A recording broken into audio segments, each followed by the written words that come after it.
So, thoughts in just a moment on another very impressive afternoon out for Manchester City. What a strike that was from Sergio Aguero. Remember that goal on a Monday night, Andy, from Bilbao? I do remember at Elland Road, into the same sort of end, that left end. I mean, today we just saw everything you need to know about this little guy. His ability, he's a goal poacher, he'll get goals, nick him in from 2 yards, 3 yards, but he can also do that. You know, he can head it in. I mean, I just find it amazing that there was talk that at some time in Guardiola's reign here, he was prepared to let him go, which I find, I said at the time, we used to talk to you about it, why?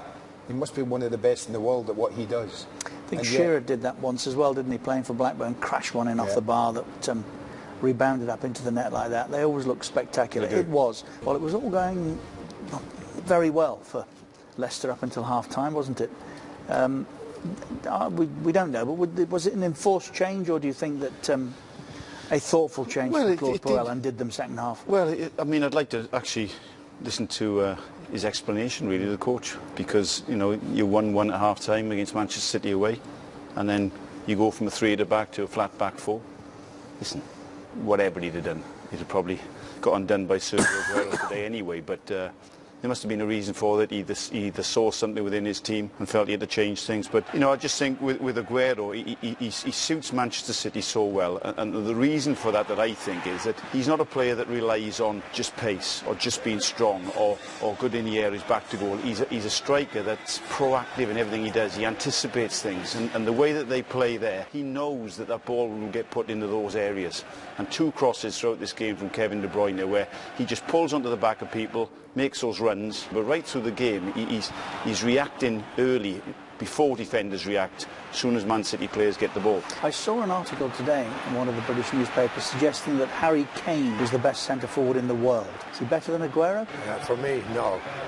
I think Aguero's natural. I think Harry is a bit, you know, worked at his game, tremendously hard, dedicated, unbelievably dedicated, work rate. But Aguero's a natural player. Aguero can link up play. Andy described him as goals he scores, but he can also link up play as well. And you never know whether he's going to set somebody up or turn himself, and he takes up these positions in the box where defenders find it very, very difficult to mark. I slightly disagree with Liam there. I think that Harry gives the team more. I think Sergio Aguero is a pure finisher, anticipating things in the penalty area. I think Harry possibly outside the area. For the team as a whole, you wonder how many goals Harry Kane would get in I mean, he's getting enough playing with Tottenham, but in a Manchester City team, you know. But that's, again, just a difference of opinion. But he does get all types of goals. Yeah, he does. I mean, when the ball comes into the penalty area, he's there. When he collects outside the box here, what he does here, he gets himself on side, he's got himself on the half-turn.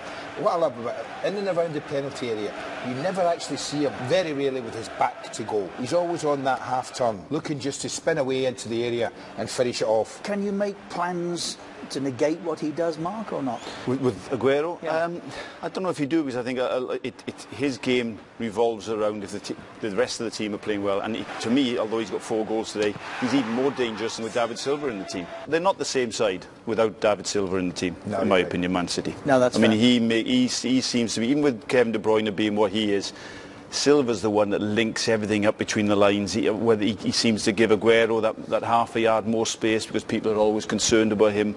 And there's a different dynamic to their team when David Silva doesn't play. Because David Silva pulls people, defenders, onto him, onto David Silva, and gives Aguero maybe that yard of space different anyway. Do you know, it's funny you two debating about Aguero and Harry Kane.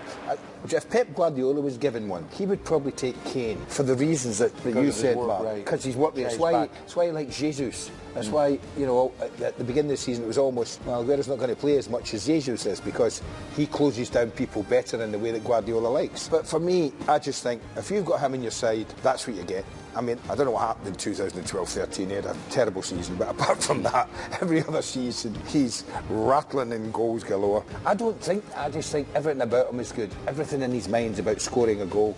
I know that, you know, maybe people want more when he doesn't have it, but if you've got 10 other players in your team who are doing what they're doing, he doesn't need to chase 50 yards back the pitch looking at somebody. I just want them to play between the penalty area. That's where you want them to play.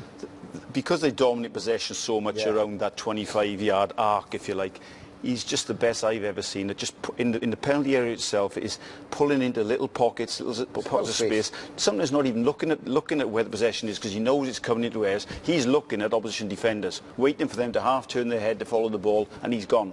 You know, and there's that space awareness in those tight areas that he's just the best ever at, in my opinion.